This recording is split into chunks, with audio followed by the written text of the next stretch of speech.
ఆత్మ గౌరవంగా పేద గుండె బతకాలని ఇల్లు గట్టించిండురా, సొంతింటి కల నెరవేర్చిండురా.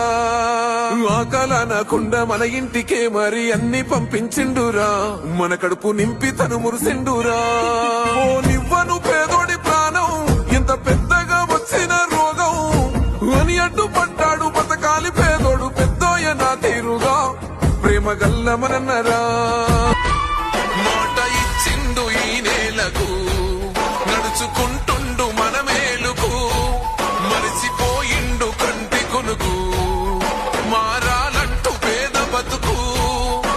ఈ నేల తలవాలని తన వంతుగా చేసిన మంచిని, తన గురుతు నిలవాలని నిరుపేద బతుకుల్లో వెలగాలని, అరే భవిష్యత్తు నగరాన్ని నిర్మించే